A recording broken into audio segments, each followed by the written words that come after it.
In this video, I want to talk about some of my pet peeves when it comes to guns and, gun owners or things I see when people are training. It's going to cover kind of a broad field. So anyways, these are my pet peeves. So let's start with the first one.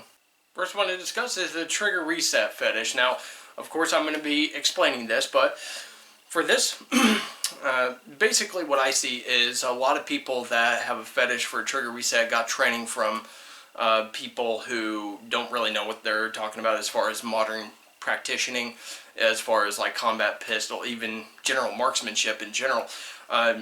Modern practitioners actually understand the fact that trigger reset was sort of basically trying to force an issue that wasn't an issue. And it's basically what Pat McNamara would call institutional inbreeding. However, some people say when you're shooting really slow, you need to reset the trigger. How does this have anything to do with this? Well, they say, well, it causes a shorter trigger pull. Does it really? Or does getting it to the wall cause a shorter trigger pull? It's BS. And anybody who has actually done more than, 24 hours of actual shooting would know that the trigger reset is the biggest BS that people still cling to today, and they try to make arguments for it, like somebody does it in competition or whatever. Well, those people are slower, and anybody that actually knows how to shoot fast is not sitting there being a reset queen. And even if they say they are, realistically, if you're shooting splits that are faster than 0.2, then like some people who are actually shooting fast, they can't even track the reset. So anyways, so this audible reset and tactile reset is ridiculous. So that's my spiel on that. So it is a pet peeve when people talk about resets on guns.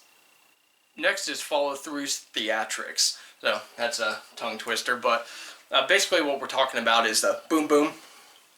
So people won't even actually scan. And number two, people aren't even scanning in a way that actually makes sense. For me, the best way to incorporate that is if you're on a firing line and you actually want to regain situational awareness, check your target, and then basically check those that are on the firing line with you.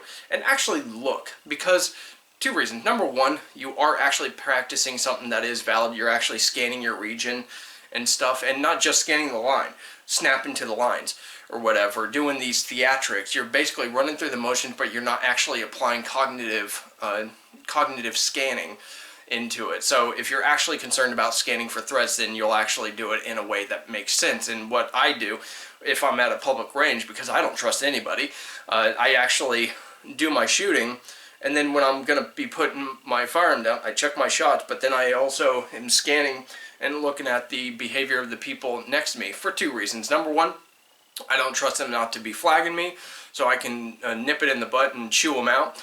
And the other reason is, typically it's funny to see the looks that I get when I'm at the public range, but, it is what it is. So, follow through theatrics. I hate when people sit there and they basically, shaking off like a dog, and it's like, what are you looking for? I don't know. I don't understand it, but, yeah. So, that is what it is. So, next one. Next one is the X shuffle, and that's the people that like to get off the X before they draw. I don't know what you're doing during this movement from this much. Sometimes people will say, well, if somebody's like in an aggressive, stance or whatever, like you think that they might have a weapon or something, stepping to the side might change things for them. That's before you're actually, being targeted or whatever. However, that kind of movement doesn't really do anything for you. So people typically are looking at you, not exactly looking at, the broad thing. So if they're concentrated on you, they're going to follow you wherever. That's why you're able to hit moving targets at close range. So yeah, even people getting off the X at a fast pace still get hit. So even if they're running, they still get hit. If you don't believe me on that, there's plenty of officer-involved shootings where people are running laterally and they still get gunned down, for shooting. So anyways, this X shuffle of, I'm going to reload, but I'm going to step to the side. And it's basically like a little dance that they do. It's absolutely pointless. So really, if you want to replace this, get some cover first. Don't be standing out in the open imitating the targets that you practice on. Got it? Alright, so that's that pet peeve. Let's go ahead and move on to the other one. Last one is kind of a two-part one, but it's basically the same idea. The double tappers and the Mozambiquers. So, the Mozambique Drillers. So anyways, let's go ahead and talk about the top one. If you are doing this and you think, oh, it's 2 shots, I want to get my splits, you know, further apart or whatever, or closer together or whatever. For competition, that makes sense because that's the way competitions are. It's a game. It has very little relevance and stuff like that, and you can fudge 2 rounds, and it can be a dishonest evaluation of your ability to control recoil.